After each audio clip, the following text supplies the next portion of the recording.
പ്രദോഷവ്രതമാണെങ്കിൽ സന്ധ്യയ്ക്ക് ഭഗവാന് അഭിഷേകം കഴിഞ്ഞാൽ നമുക്ക് ഭക്ഷണം കഴിക്കാം. ശനിയാഴ്ചയാണെങ്കിൽ ഉച്ചയ്ക്ക് ഒരു നേരം ഊണ് കഴിക്കാം.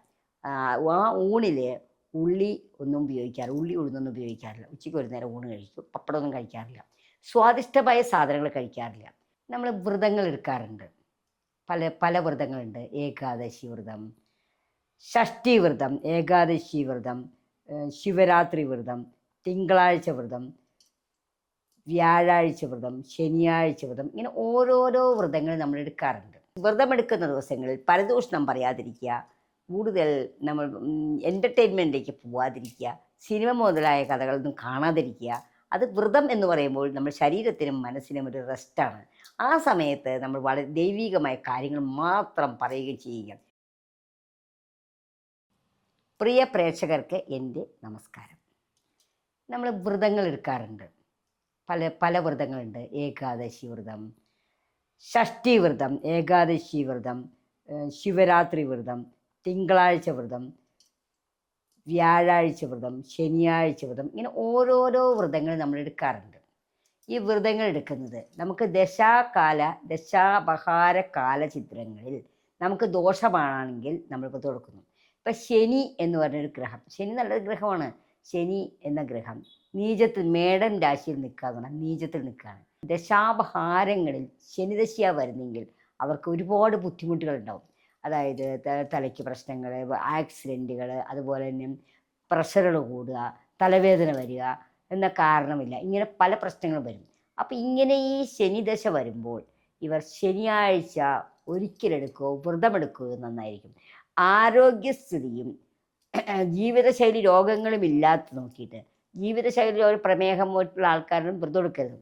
അപ്പോൾ നമുക്ക് ആരോഗ്യസ്ഥിതി നമുക്ക് അനുകൂലമാണെങ്കിൽ നമ്മൾ വ്രതമെടുക്കാം, ഉപവാസം എടുക്കാം, ശിവക്ഷേത്ര ദർശനം, ശാസ്താക്ഷേത്ര ദർശനം ഇതൊക്കെ നടത്താം. കൊല്ലത്തിലൊരിക്കൽ ശബരിമല ദർശനം നടത്തിയാൽ ശനിയുടെ ദോഷങ്ങൾക്ക് ഒരു പരിധിവരെ കുറവായിരിക്കും. ശനിയാഴ്ച ദിവസങ്ങളിൽ ഹനുമാൻ സ്വാമി ക്ഷേത്ര ദർശനം നടത്തുന്നതും നല്ലതാണ്. അപ്പോൾ ഇങ്ങനെ ഈ ശനിയാഴ്ച ഒരിക്കലെടുക്കുക. ഒരിക്കലെടുത്താലും ഏതൊരു വ്രതമെടുത്താലും തലേ ദിവസം മുതൽ നമ്മൾ വെജിറ്റേറിയൻ ആയിരിക്കണം. നമ്മൾ ശരീരമായും മാനസികമായിട്ടും ശുദ്ധമായിരിക്കണം. അത് കഴിഞ്ഞ് രാവിലെ ഈ വ്രതമെടുക്കുന്ന ദിവസം രാവിലെ എഴുന്നേറ്റ് പ്രഭാതത്തിൽ സൂര്യോദയത്തിന് മുമ്പ് കുളിച്ച് ശുദ്ധമായി വൃത്തിയുള്ള വസ്ത്രങ്ങൾ ധരിച്ച് അതാത് ദേവന്മാരെ പ്രാർത്ഥിക്കുക, അതാത് ദേവന്മാർ ക്ഷേത്രത്തിൽ പോയി തൊഴുക. ഇതൊക്കെ ചെയ്താൽ ഒന്നും കൂടി നല്ലതാണ്. വ്രതമെടുക്കുന്ന ദിവസങ്ങളിൽ പരദൂഷണം പറയാതിരിക്കുക, കൂടുതൽ നമ്മൾ എൻ്റർടൈൻമെൻറ്റിലേക്ക് പോവാതിരിക്കുക, സിനിമ മുതലായ കഥകളൊന്നും കാണാതിരിക്കുക. അത് വ്രതം എന്ന് പറയുമ്പോൾ നമ്മൾ ശരീരത്തിനും മനസ്സിനും ഒരു റെസ്റ്റാണ്. ആ സമയത്ത് നമ്മൾ വളരെ ദൈവികമായ കാര്യങ്ങൾ മാത്രം പറയുകയും ചെയ്യുക. ഇപ്പോൾ ജോലിയുള്ളവരെന്ത് ചോദിക്കും, ജോലി ചെയ്യാം. ജോലി നമുക്ക് എന്ത് ജോലിയാണോ ചെയ്യുന്നത് കുഴപ്പമില്ല. ഇപ്പോൾ ശബരിമലയ്ക്ക് മാലയിട്ട് ഇപ്പം മീൻ കച്ചവടം നടത്താതെ പറ്റില്ല, നമുക്ക് ജീവിക്കണം, അതിൽ തെറ്റില്ല. പക്ഷേ നമ്മൾ മറ്റുള്ളവരെ പറ്റി പരിഹസിക്കുക, മറ്റുള്ളവരെ കുറ്റങ്ങൾ പറയുക, അതൊരിക്കലും പാടില്ല. പ്രത്യേകിച്ച് വ്രത ദിവസങ്ങളിൽ പാടില്ല. വ്രതമെടുക്കുന്ന ആൾ തലേ ദിവസം മുതൽ ശരീരവും മനസ്സും ശുദ്ധമായിരിക്കാം. ആ വ്രത ദിവസം രാവിലെ കുളിച്ച് ശുദ്ധമായി ക്ഷേത്ര ദർശനം നടത്തുക. ശേഷം അന്നത്തെ ദിവസം ഇവിടെ ഉച്ചയുറക്കാൻ പാടില്ല, കൂടുതൽ എൻ്റർടൈൻമെൻറ്റ് പാടില്ല. വ്രതമെടുക്കുന്ന ആൾ മത്സ്യമാംസങ്ങൾ പാചകം ചെയ്യാൻ പാടില്ല. രാത്രി കഴിഞ്ഞ ശേഷം വൈകുന്നേരം ആകുമ്പോൾ വ്രതം പാരണയായിട്ട് ഓരോ വ്രതത്തിനും ഓരോ രീതിയാണ്. പ്രദോഷവ്രതമാണെങ്കിൽ സന്ധ്യയ്ക്ക് ഭഗവാന് അഭിഷേകം കഴിഞ്ഞാൽ നമുക്ക് ഭക്ഷണം കഴിക്കാം. ശനിയാഴ്ചയാണെങ്കിൽ ഉച്ചയ്ക്ക് ഒരു നേരം ഊണ് കഴിക്കാം. ആ ഊണിൽ ഉള്ളി ഒന്നും ഉപയോഗിക്കാറില്ല, ഉള്ളി ഉഴുന്നൊന്നും ഉപയോഗിക്കാറില്ല. ഉച്ചയ്ക്ക് ഒരു നേരം ഊണ് കഴിക്കും, പപ്പടമൊന്നും കഴിക്കാറില്ല. സ്വാദിഷ്ടമായ സാധനങ്ങൾ കഴിക്കാറില്ല. പിറ്റേ ദിവസം കാലത്ത് കുളിച്ച് ക്ഷേത്ര ദർശനം നടത്തി തീർത്ഥം സേവിച്ച ശേഷമാണ് നമ്മൾ ആ വ്രതം ഒരിക്കൽ അവസാനിപ്പിക്കുന്നത്. വ്രതമാണെങ്കിൽ ജലപാനമില്ലാതെ വ്രതം എടുക്കുന്നുണ്ട്. അതായത് പ്രദോഷത്തിന് ജലപാനം എടുക്കാം, ഏകാദശിക്ക് എടുക്കാം, പൗർണമിക്ക് എടുക്കാം, അമാവാസിക്ക് എടുക്കാം. ഇങ്ങനെ ഏതാണോ നമ്മൾക്ക് എടുക്കുന്നത് അത് നമ്മൾ തുടർന്ന് എടുത്തുകൊണ്ടിരിക്കാം. ശരിക്കും ഒരു വ്രതം എടുക്കുമ്പോൾ ഒരു 11 മാസമെങ്കിലും 11 പ്രാവശ്യമെങ്കിലും എടുത്താലാണ് അതിന് കൂടുതൽ ഫലമുള്ളത്. ഷഷ്ഠി വ്രതം എടുക്കുന്നുണ്ട് കുട്ടികൾക്ക് വേണ്ടിയിട്ട്. സന്താനങ്ങൾ നന്നാവാനും സന്താനങ്ങൾക്ക് ഉയർച്ച ഉണ്ടാകാനും സന്താനമില്ലാത്തവർക്ക് സന്താനം ഉണ്ടാവാനും വേണ്ടിയിട്ട് ഷഷ്ഠി വ്രതം എടുക്കും. അത് കറുത്തപക്ഷം കറുത്ത വാവ് കഴിഞ്ഞിട്ട് വരുന്ന ഷഷ്ഠിയാണ് നമ്മൾ സാധാരണയായിട്ട് എടുക്കുന്നത്. ഷഷ്ഠി ദിവസമാണെങ്കിൽ ചിട്ടകൾ കൂടുതലാണ്. ഇപ്പോൾ ആരും അങ്ങനെയൊന്നും പറ്റില്ല മുന്നോട്ട് പോകാൻ. ഷഷ്ഠി ദിവസം തലേ ദിവസം നമ്മൾ ഇത് അത്താഴം കഴിക്കാൻ പാടില്ല. പിറ്റേ ദിവസം കാലത്ത് കുളിച്ച് സുബ്രഹ്മണ്യ സ്വാമി ക്ഷേത്രം ദർശനം നടത്തിയ ശേഷം അവിടെ നിന്ന് കിട്ടുന്ന പടച്ചോറെന്ന് പറയും. ആ ചോറ് ഉപ്പില്ലാതെ തൈരോ പച്ചമുളകോ കഴിക്കണം. ഒരു നേരെ കഴിക്കാവൂ. രാത്രി നമുക്ക് ഭഗവാന് പ്രാർത്ഥിച്ച ശേഷം പാലോ പഴങ്ങളോ ഒക്കെ കഴിക്കാം. പക്ഷേ ഉച്ചയ്ക്കുള്ള ഭക്ഷണം വളരെ ശ്രദ്ധയായിരിക്കണം. സാമ്പാറൊന്നും കൂട്ടി കഴിച്ചുകൂടാ. അപ്പോൾ ഷഷ്ടിക്ക് അങ്ങനെ വളരെ ചീത്ത. പഴയ കാലത്ത് നിലത്തിട്ട് കഴിക്കാമെന്നൊക്കെ പറയും. ഇപ്പോൾ അത് പറ്റില്ലല്ലോ. അപ്പോൾ ഷഷ്ടിക്ക് വളരെയധികം ശ്രദ്ധിച്ച് മുന്നോട്ട് പോയാൽ ആ ഷഷ്ടിക്ക് നമുക്ക് ഫലങ്ങൾ കിട്ടും. 36 ഷഷ്ടി, 12 ഷഷ്ടി, അങ്ങനെ ഓരോ കണക്ക് വെച്ചിട്ടാണ് നമ്മൾ ഷഷ്ടി എടുക്കുക. ഷഷ്ടിവ്രതം ആരംഭിക്കുന്നത് തുലാമാസത്തിലെ ഷഷ്ടി, സ്കന്ധ ഷഷ്ടി തുടങ്ങിയാണ് സാധാരണയായിട്ടും. തുലാമാസത്തിലാണ് സാധാരണ വ്രതങ്ങൾ ആരംഭിക്കാൻ നല്ലത്. കാരണം തൊട്ടടുത്ത് വരെ വൃശ്ചിക മാസമാണ്. ശനിയാഴ്ച ഒരിക്കലും നമുക്ക് എപ്പോൾ എടുത്തു വെച്ച് കുഴപ്പമില്ല. അതുപോലെ സന്താനങ്ങൾ ഉണ്ടാവാനും സന്താനങ്ങൾക്ക് നന്നാവാൻ വേണ്ടിയിട്ട് വ്യാഴാഴ്ച വ്രതം എടുക്കുന്നവരുണ്ട്. വ്യാഴാഴ്ച ഒന്നും കഴിക്കാതെ ഭഗവാനെ നാരായണ മന്ത്രം ജപിച്ച് വൈകുന്നേരം ആകുമ്പോൾ ഭഗവാന് നേടിച്ച പ്രസാദം കഴിച്ച് അങ്ങനെ പാരന് വിടുന്നുണ്ട്. അത് വ്യാഴാഴ്ച. പിറ്റേ ദിവസം ക്ഷേത്ര ദർശനം നടത്തി തീർത്ഥം സേവിച്ചു കഴിഞ്ഞാൽ ഏതൊരു വ്രതവും പൂർത്തിയാവുന്നുള്ളൂ. ഏകാദശി എടുക്കുകയാണെങ്കിൽ ഏകാദശി ദിവസം ഉപവാസമായിട്ട് എടുക്കുന്നുണ്ട്. അല്ല വ്രതമായിട്ട് എടുക്കുകയാണെങ്കിൽ അരി ആഹാരം കഴിച്ചുകൂടാ, ഉഴുന്ന് ഉള്ളി ഒന്നും കഴിച്ചുകൂടാ. ഗോതമ്പിൻ്റെ ആഹാരം കഴിക്കാം. ഗോതമ്പിൻ്റെ ചപ്പാത്തിയൊക്കെ കഴിക്കാം. അരി ആഹാരം ഉള്ളിയൊന്നും കഴിക്കാൻ പാടില്ല. ഉച്ചയ്ക്ക് ഉറങ്ങരുത്. അന്നും പിറ്റേ ദിവസം ഏകാദശി വ്രതം 3 ദിവസമായിട്ടാണ് വരുന്നത്. തലേദിവസം ദശമി തുടങ്ങി നമ്മൾ വ്രതം എടുക്കണം. ഏകാദശി ദിവസം വ്രതം എടുത്ത് പിറ്റേ ദിവസം പാരണ വേടിക്കഴിഞ്ഞാലും അന്നത്തെ ദിവസം ഉച്ചയ്ക്ക് ഉറങ്ങാൻ പാടില്ല. ഉച്ചയ്ക്ക് ഉറങ്ങിക്കഴിഞ്ഞാൽ നമ്മൾ എടുത്ത വ്രതത്തിൻ്റെ ക്ഷീണം പുണ്യം കുറയുന്നു. ഇപ്പോൾ ദ്വാദശി നാൾ നമ്മൾ ഊണൊക്കെ കഴിച്ച് കഴിയുമ്പോൾ സ്വാഭാവികമായിട്ട് ഉറക്കം വരും. പക്ഷെ അങ്ങനെ നടക്കുകയോ ഇരിക്കുകയോ ഒക്കെ ചെയ്ത് നമ്മൾ ആ ഉറക്കത്തിനെ കളയണം. സന്ധ്യയ്ക്ക് വിളക്കറിഞ്ഞിട്ട് നമ്മൾ ഉറങ്ങാവും. ശിവരാത്രിക്കും അതുപോലെ തന്നെ. ശിവരാത്രി വ്രതം എടുക്കുകയാണെങ്കിൽ ഉപവാസമായിട്ട് എടുക്കാം, ഒരിക്കലായിട്ട് എടുക്കാം. ഉപവാസമായിട്ട് മഹാദേവന് അഭിഷേകം ചെയ്ത കരിക്ക് സേവിച്ചാണ് നമ്മൾ വ്രതം പാരന് വിടുന്നത്. പിറ്റേ ദിവസം നിലവിളക്ക് കത്തിച്ച് സന്ധ്യയ്ക്ക് വിളക്ക് കത്തിച്ച ശേഷം മാത്രമേ നമ്മൾ ഭക്ഷണം ഇങ്ങനെ ചിട്ടയ്ക്ക് എടുത്തു കഴിഞ്ഞാൽ നമുക്ക് ഐശ്വര്യമുണ്ട്. വെള്ളിയാഴ്ച വ്രതം എടുക്കും ധനം ഉണ്ടാവാൻ വേണ്ടി. വെള്ളിയാഴ്ച വ്രതം എടുക്കുകയാണെങ്കിൽ രാവിലെ ഒരു വൈകുന്നേരം ഒന്നും കഴിക്കില്ല. സന്ധ്യയ്ക്ക് ശേഷം നമ്മൾ ലക്ഷ്മി പൂജ കഴിഞ്ഞ ശേഷം അത്താഴം കഴിക്കും. അത്താഴം കഴിക്കണം, കാരണം പട്ടിണി കിടക്കാൻ പാടില്ല, വെള്ളിയാഴ്ചയാണ്. അപ്പോൾ അത്താഴം കഴിക്കുന്നു, ഉറങ്ങുന്നു. പിറ്റേ ദിവസം പാരണ വിടണമെന്ന് നിർബന്ധമൊന്നുമില്ല വെള്ളിയാഴ്ച വ്രതത്തെ. അതിന് ഇങ്ങനെ ചൊവ്വാഴ്ച വ്രതം എടുക്കുന്നു. ചൊവ്വാദോഷമുള്ളവർ ചൊവ്വാദോഷം മാറാനും നല്ല വിവാഹം വരാനും നല്ല ദാമ്പത്യം ഉണ്ടാവാൻ വേണ്ടി ചൊവ്വാഴ്ച വ്രതം എടുക്കുന്നുണ്ട്. തിങ്കളാഴ്ച വ്രതം എടുക്കും നല്ല ഭർത്താവിനെ കിട്ടാനും നല്ല ദാമ്പത്യ ജീവിതം ഉണ്ടാകും. അപ്പം ഞായറാഴ്ച സർക്കാർ ജോലി കിട്ടാനൊക്കെ ആയിട്ട് അവർ വ്രതം എടുക്കുന്നവരുണ്ട്.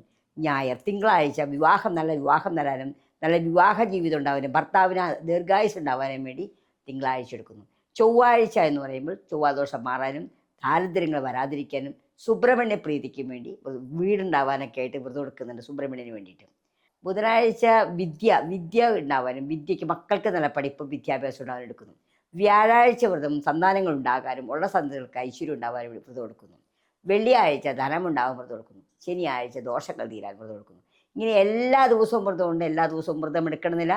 ഓരോരുത്തരുടെ ആവശ്യങ്ങളും എന്താണോ ആഗ്രഹം അതനുസരിച്ച് വേണം വ്രതങ്ങൾ എടുക്കാനായിട്ട്. വ്രതം എടുക്കുന്നത് ഒന്ന് നോക്കുമ്പോൾ നമ്മുടെ ശരീരത്തിനെ, അതായത് നമ്മുടെ സ്റ്റൊമക്കിനെ എംറ്റി ആക്കുക. അത് നല്ലതാണ് എപ്പോഴും. കാരണം പഴയ കാലത്തൊക്കെ വയറിളക്കുന്ന പരിപാടിയൊക്കെ ഉണ്ട്, ഇപ്പോൾ അതൊന്നുമില്ല. അപ്പോൾ അതിന് പകരം നമ്മൾ വ്രതങ്ങൾ എടുത്തു കഴിഞ്ഞാൽ നമ്മുടെ മനസ്സും ശരീരവും വയറും എല്ലാം ശുദ്ധമാവുന്നു. അതിന് വേണ്ടിയിട്ട് നമുക്ക് വ്രതത്തിലേക്ക് എടുക്കുന്ന ആരോഗ്യമുള്ളവർ മാത്രം വ്രതം എടുക്കുക. അഷ്ടമി രോഹിണി വ്രതം എടുക്കുന്നു. അഷ്ടമി രോഹിണി വ്രതത്തിന് എങ്ങനെയാണെന്ന് വെച്ചാൽ 12 മണി വരെ ഒന്നും കഴിക്കരുത്. രാത്രി 12 മണിക്കാണ് ഭഗവാൻ കൃഷ്ണൻ ജനിച്ചത്. അത് കഴിഞ്ഞ ശേഷമാണ് നമ്മൾ ഭക്ഷണം കഴിക്കുന്നത്. അപ്പോൾ ഇങ്ങനെ ഓരോ വ്രതങ്ങൾക്കും ഓരോ ചിട്ടകളും ആചാരങ്ങളുമുണ്ട്. ആചാരങ്ങൾക്കനുസരിച്ച് ചിട്ടയോടുകൂടി വ്രതങ്ങൾ എടുത്താൽ വളരെ നല്ലതാണ്. പ്രദോഷവ്രതം എടുക്കുന്നതിന് സർവ്വ ഐശ്വര്യം ഉണ്ടാവാൻ വേണ്ടിയിട്ട്, ആരോഗ്യവും സമ്പത്തും ഐശ്വര്യം ഉണ്ടാവാൻ പ്രദോഷം ഏറ്റവും നല്ല വ്രതമാണ് പ്രദോഷവ്രതം. അതായത് എല്ലാ മാസവും 2 പ്രദോഷം ഉണ്ടാവും. അത് ത്രയോദശി വരുമ്പോഴാണ് പ്രദോഷം വരുന്നത്. ആ ദിവസം പ്രദോഷത്തിനാൾ നമ്മൾ മഹാദേവനെ പ്രാർത്ഥിക്കും, ശിവക്ഷേത്ര ദർശനം നടത്തുകയും അഭിഷേകങ്ങൾ നടത്തുകയും ചെയ്താൽ നല്ലതാണ്. അങ്ങനെ ഓരോ വ്രതങ്ങൾക്കും ഓരോ രീതികളാണുള്ളത്. ഇനി നവഗ്രഹങ്ങളെ പറ്റി തൊഴുതു കഴിഞ്ഞാൽ എന്താണ് ഗുണം? നവഗ്രഹങ്ങളാണ് നമ്മുടെ ജീവിതത്തെ മാറ്റിമറിക്കുന്നത്. ഒരു ജ്യോതിഷനെ സംബന്ധിച്ച് പറയുകയാണെങ്കിൽ, അല്ലെങ്കിൽ ജ്യോതിഷത്തെ നോക്കുകയാണെങ്കിൽ നവഗ്രഹങ്ങളുടെ ഇത് 9 ഗ്രഹങ്ങളുടെ കളി. ആദിത്യൻ, ചന്ദ്രൻ, ചൊവ്വ, ബുധൻ, വ്യാഴം, വ്യാഴം എന്ന് വെച്ചാൽ ബൃഹസ്പതി, ശുക്രൻ, ശനി, രാഹു, കേതു. ഈ 9 ഗ്രഹങ്ങളാണ് നമ്മളെ ഒരു ജാതകത്തെ കാണിക്കുന്നത്. ഓരോ ഗ്രഹങ്ങളും ഓരോ രാശികളിൽ വന്നാൽ ഓരോരോ ഫലമാണുള്ളത്. ഇപ്പോൾ ഉദാഹരണത്തിന് മേടം രാശിയാണ് സാധാരണ ജ്യോതിഷത്തിൽ ആദ്യമായി തുടങ്ങുന്നത്. മേടൻ രാശിയിൽ വരുന്ന അധിപതി ചൊവ്വയാണെങ്കിലും മേടൻ രാശിയിൽ ആദിത്യം നിൽക്കുകയാണെങ്കിൽ ആദിത്യൻ ഉച്ചസ്ഥനാണ്, വളരെ നല്ലതാണ്. സർക്കാർ ജോലി കിട്ടാനും ഗവൺമെൻറ് കാര്യങ്ങൾ ആനുകൂല്യം ഉണ്ടാവാനും വളരെ നല്ലതാണ് മേടൻ രാശിയിൽ ആദിത്യൻ വരുന്നത്. രണ്ടാമത്തെ രാശിയായ ഇടവൻ രാശിയിൽ ആദിത്യൻ വന്നാലും ഇതേപോലെ ചന്ദ്രൻ്റെ ക്ഷേത്രമാണ്. ഇടവൻ രാശിയിൽ ആദിത്യൻ വന്നാലും നമുക്ക് ഐശ്വര്യം, സർക്കാർ ജോലി കാര്യങ്ങളൊക്കെ കിട്ടാൻ വളരെയധികം നല്ലതാണ്. മിഥുനൻ രാശിയിലാണ് ആദിത്യൻ വരുന്നെങ്കിലും അതും ആദിത്യൻ്റെ ഒരു സുഹൃത്താണ് ബുധൻ. അവിടെയും ആദിത്യൻ്റെ സുഹൃത്തല്ല, ആദിത്യൻ്റെ പുത്രനാണ് ബുധൻ. അപ്പോൾ അതും വളരെ നല്ലതാണ്. കർക്കിടകൻ രാശിയിലാണ് ആദിത്യം വരുന്നെങ്കിലും അതും നല്ലതാണ്. ചിങ്ങൻ രാശിയിൽ ആദിത്യം വരുമ്പോൾ ചിങ്ങത്തിലെ ഉച്ചമാണ്. ചിങ്ങത്തിൽ വളരെ നല്ലതാണ്. ചിങ്ങത്തിൽ ആദിത്യം വരുന്നത് ഗവൺമെൻറ് ജോലി കിട്ടാനൊക്കെ നല്ലതാണ്. കന്നി രാശിയിലും ആദിത്യൻ വന്നാൽ അത്രയും കുഴപ്പമില്ല. തുലാം രാശിയിൽ ആദിത്യൻ വന്നാൽ നല്ലതല്ല. തുലാം രാശിയിൽ ആദിത്യം നിൽക്കുമ്പോൾ നമുക്ക് ആത്മബലം കുറയുന്നു. തുലാമാസത്തിലെ കറുത്തവാവിന് ജനിക്കുന്നൊരു വ്യക്തിക്ക് ആത്മബലവും മനോബലവും കുറവായിരിക്കും. അപ്പോൾ അവരെ കൊണ്ട് നമുക്ക് ഭയങ്കര ബുദ്ധിമുട്ടുകളായിരിക്കും. കാരണം ജനിക്കാതിരിക്കാൻ പറ്റില്ല. അപ്പോൾ തുലാമാസത്തിൽ അപ്പോൾ ആദിത്യന് ബലം കുറയുമ്പോൾ ശിവക്ഷേത്രത്തിൽ നമ്മൾ എല്ലാ മാസവും വഴിപാട് കഴിക്കുക. ചന്ദ്രന് വേണ്ടി പൗർണമിക്ക് വഴിപാട് കഴിക്കുക. ഇങ്ങനെയൊക്കെ ചെയ്യുമ്പോൾ മാറ്റം വരുന്നു. വൃശ്ചികൻ രാശിയിൽ ആദിത്യം വരുമ്പോഴേക്കും വീണ്ടും നീചാവസ്ഥയിൽ നിന്നും സൂര്യൻ പതുക്കെ വരുന്നു. തുലാം രാശിയിൽ ആദിത്യൻ്റെ നീചാവസ്ഥയാണ്. അത് വൃശ്ചികൻ രാശിയിൽ വരുമ്പോഴേക്കും കുറച്ചും കൂടി ഉയർന്നു വരുന്നു. ധനു ആവുമ്പോഴേക്കും ഒരു പോരാളിയെപ്പോലെ ഉയർത്തെഴുന്നേറ്റ് വരുന്നു. മകരത്തിലെത്തുമ്പോൾ വീണ്ടും ഡിമാവും. കാരണം ശത്രുക്ഷേത്രമാണ് മകരം, കുംഭം രാശികൾ. പിന്നെ മീനത്തിലെത്തുമ്പോഴേക്കും ഓക്കെ. അവിടെ നിന്നാണ് പിന്നെ മേടൻ രാശിയിലെത്തുമ്പോൾ ഊർജ്ജസ്വലനായിട്ട് വളരെയധികം തേജസ്സോടുകൂടി സൂര്യനുണ്ടാകും. ഇങ്ങനെ ഓരോ ഗ്രഹങ്ങൾക്കും ഓരോ രാശികൾ നല്ലതാണ്.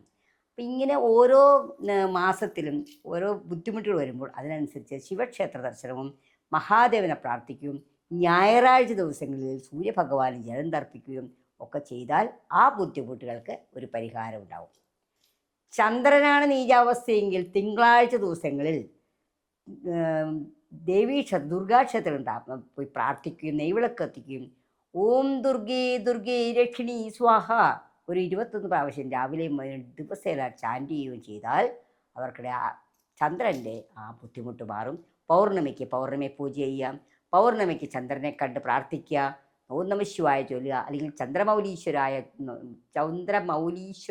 നമാന്ന് ചൊല്ലുക. ഒക്കെ ചെയ്തു കഴിയുമ്പോൾ നന്നായിരിക്കും. ദേവീ പ്രീതികരമായ കാര്യങ്ങൾ ചെയ്താൽ ചന്ദ്രൻ്റെ ഇതിൽ മാറുന്നതാണ്. അമാവാസിക്ക് ജനിക്കുന്നവർക്കും വൃശ്ചിക രാശിയിലുള്ള ചന്ദ്രനുള്ളത്, അതായത് അനിഴം കേട്ട വിശാഖമാസാനം, ഇവർക്കൊക്കെയാണ് ചന്ദ്രൻ്റെ ബലം കുറയുന്നത്. ഇനി ചൊവ്വയാണ്, അടുത്ത ചൊവ്വയാണ്. ചൊവ്വയെന്ന് പറഞ്ഞാൽ നമുക്ക് സർവ്വസൈന്യാധിപനാണ് ചൊവ്വ. ഈ ചൊവ്വ നീചത്തിലാണെങ്കിൽ ഭൂമിപരമായ ബുദ്ധിമുട്ടുകളും സഹോദരപരമായ ബുദ്ധിമുട്ടുകളും അനുഭവിക്കേണ്ടി വരും. അപ്പോൾ ചൊവ്വ നീചമെന്ന് പറഞ്ഞാൽ കർക്കിടക രാശിയിലാണ് ചൊവ്വയ്ക്ക് നീചാവസ്ഥയുള്ളത്. കർക്കിടക രാശിയിൽ ചൊവ്വ ജാതകത്തിലുണ്ടെങ്കിൽ അവർ ഭദ്രകാളിയും സുബ്രഹ്മണ്യ സ്വാമിയും പ്രാർത്ഥിക്കേണ്ടത് അത്യാവശ്യമാണ്. ദിവസവും സുബ്രഹ്മണ്യ സ്വാമിയും ഭദ്രകാളിയും പ്രാർത്ഥിക്കണം. സുബ്രഹ്മണ്യ ഓം ശരവണ ഭവായ, അതുപോലെ ഭദ്രകാളിയും ഐം ക്ലീം സൗം ക്ലീം ഭദ്രകാളി നമ, അല്ലെങ്കിൽ കാളി മഹാകാളി ഭദ്രകാളി നമസ്തേ കുലഞ്ച ഗുരുധർമ്മഞ്ച മാം ച പാലയ മാം. അതുപോലെ എല്ലാ നമ്മുടെ മാസത്തിൽ നക്ഷത്രം വരുമ്പോഴും ഭദ്രകാളി ക്ഷേത്രത്തിൽ കടുംബായുസോ വഴിപാടുകളൊക്കെ ചെയ്താൽ ആ ദോഷങ്ങൾ മാറുന്നതാണ്.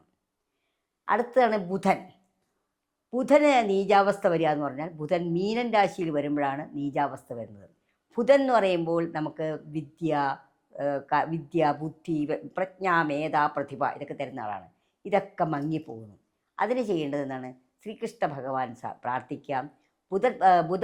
ബുധക്ഷേത്രം, അത് നവഗ്രഹ പ്രതിഷ്ഠയുള്ള ക്ഷേത്രത്തിൽ ബുധനാഴ്ച തോറും പുഷ്പാഞ്ജലി കഴിപ്പിക്കുക, ബുധഗ്രഹ പൂജ ചെയ്യുക. ഇതൊക്കെ ചെയ്താൽ മാറ്റം വരുന്നതാണ്.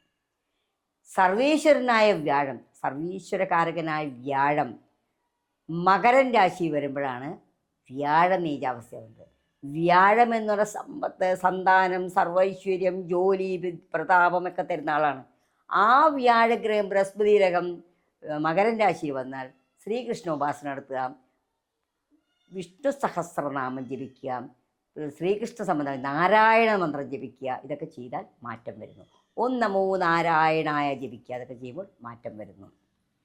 ശുക്രൻ, അതായത് ലൗകികമായ മെറ്റീരിയലായിട്ടുള്ള ലൗകികമായ സർവ്വസമ്പത്ത് തരുന്ന ആളാണ് ശുക്രൻ. ഈ ശുക്രൻ്റെ നീചാവസ്ഥയാണ് കന്നിരാശി. അവിടെ ശുക്രൻ വന്നു കഴിഞ്ഞാൽ ദാമ്പത്യത്തിൽ പ്രശ്നങ്ങളൊക്കെ ഉണ്ടാവും. അതിനെന്ത് ചെയ്യണം? ദേവിയെ പ്രാർത്ഥിക്കുക, ദേവി പ്രാർത്ഥിക്കുക, ഡയമണ്ട് ധരിക്കുക, ഇതൊക്കെ ചെയ്തു കഴിഞ്ഞാൽ മാറ്റങ്ങൾ വരും. ശനി എന്ന് പറയുമ്പോൾ ശനിയുടെ നീചാവസ്ഥയുടെ ഗ്രഹമാണ് മേടൻ രാശി. മേടൻ രാശിയിൽ ശനി വരുമ്പോഴും ഈ മേടൻ രാശി ചിങ്ങൻ രാശിയിലും ശത്രുക്ഷേത്രമാണ്. ഇങ്ങനെ വരുമ്പോൾ ശനിദശയിൽ ജോലി നഷ്ടപ്പെടുക, അപകടങ്ങൾ വരിക, ഇതൊക്കെ സംഭവിക്കും. അതിന് ശനിയാഴ്ച വ്രതങ്ങൾ എടുക്കുക. ശനിയാഴ്ച ഹനുമാൻ ക്ഷേത്രത്തിലും അയ്യപ്പസ്വാമി ക്ഷേത്രത്തിലോ ശിവക്ഷേത്രത്തിലോ പോയി ദർശനം നടത്തുക, പ്രാർത്ഥിക്കുക. അന്നത്തെ മത്സ്യമാംസങ്ങൾ ഉപേക്ഷിക്കുക. കൊല്ലത്തിലൊക്കെ ശബരിമല ദർശനം നടത്തുക. ഇതൊക്കെ ചെയ്യുമ്പോൾ ആ ദോഷങ്ങൾ മാറുന്നു. ഹനുമാൻ സ്വാമിയെ നിരന്തരം പ്രാർത്ഥിക്കുന്നവർക്ക് ഈ ജാതകത്തിൽ ഗ്രഹങ്ങൾ എവിടെ നിന്നാലും കുഴപ്പമില്ല, അവർക്ക് ദോഷങ്ങൾ വരില്ല. ഹനുമാൻ ചാലിസ് ചൊല്ലുക, രാമ ജപിക്കുക.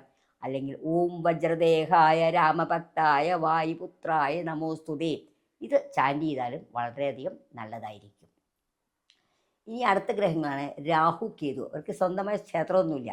ഈ രാഹു എന്ന് പറയുമ്പോൾ സർപ്പത്തിനാണ് സൂചിപ്പിക്കുന്നത്. രാഹു പിഴച്ചു നിൽക്കുക, അതായത് വൃശ്ചികൻ രാശിയിൽ രാഹുവിന് നീചാവസ്ഥയാണ്. രാഹു മോശമായ സ്ഥലങ്ങളിൽ നിൽക്കുകയാണെങ്കിൽ അത് നമുക്ക് അസുഖങ്ങളൊക്കെ വരാം, ക്യാൻസർ പോലത്തെ അസുഖങ്ങളൊക്കെ വരാം. അപ്പോൾ രാഹു പ്രീതിക്ക് സർപ്പത്തിന് വഴിപാട് കഴിക്കുക, ആയില്യം പൂജ കഴിപ്പിക്കുക, ഇതൊക്കെ ചെയ്യുക. വർഷത്തിലൊരിക്കൽ സർപ്പക്ഷേത്രങ്ങളിൽ പോയി സന്ദർശനം നടത്തുക, 100 പാലും കഴിപ്പിക്കുക, ഇതൊക്കെ ചെയ്താൽ മതി. കേതു എന്ന് പറയുമ്പോൾ കേതു യുഗ്മരാശിയിലാണ് നിൽക്കണമെങ്കിൽ ദേവിയെയും, ഓജരാശിയെങ്കിൽ ഗണപതി ഭഗവാനെ പ്രാർത്ഥിക്കണം. അപ്പോൾ ഗണപതി ഹോമം നടത്തുക. ഈ വ്യക്തികളുടെ പേരിൽ കേതുദശാകാലം ഗണപതി ഹോമം നടത്തുക, ഗണപതിയെ പ്രാർത്ഥിക്കുക, ദേവിയെ പ്രാർത്ഥിക്കുക, ഇതൊക്കെ ചെയ്യുമ്പോൾ ആ ദോഷങ്ങൾക്ക് പരിഹാരമുണ്ടാകും. നവഗ്രഹങ്ങളുടെ ക്ഷേത്രങ്ങളിൽ നമ്മൾ നവഗ്രഹങ്ങൾക്ക് പ്രദക്ഷിണം വയ്ക്കുകയും 9 പ്രദക്ഷിണം വെച്ച് തൊഴണം. നവഗ്രഹ ക്ഷേത്രത്തിൽ പോയി 9 പ്രദക്ഷിണം വെച്ച് തൊഴുതാൽ നവഗ്രഹത്തോട് ബന്ധപ്പെട്ട ബുദ്ധിമുട്ടുകളൊക്കെ നമുക്ക് മാറിക്കിട്ടുന്നതാണ്. നവഗ്രഹസ്തുതി ചൊല്ലാം. ഇതെല്ലാം ചെയ്താൽ നവഗ്രഹ ക്ഷേത്രത്തിലെ ഓരോ ദേവന്മാർക്കും ഓരോ പ്രത്യേക വസ്ത്രം, ഓരോ ദശാപഹാരകാലം അതിൻ്റെ നമ്മുടെ പിറന്നാൾ വരുമ്പോൾ ആ വസ്ത്രങ്ങൾ സമർപ്പിച്ച് പൂജയൊക്കെ ചെയ്താൽ നമുക്ക് എല്ലാ ഐശ്വര്യങ്ങളും സർവ്വ ഐശ്വര്യങ്ങളും പ്രേക്ഷകർക്ക് ലഭിക്കട്ടെ എന്ന് പ്രാർത്ഥിച്ചുകൊണ്ട് നിർത്തുന്നു.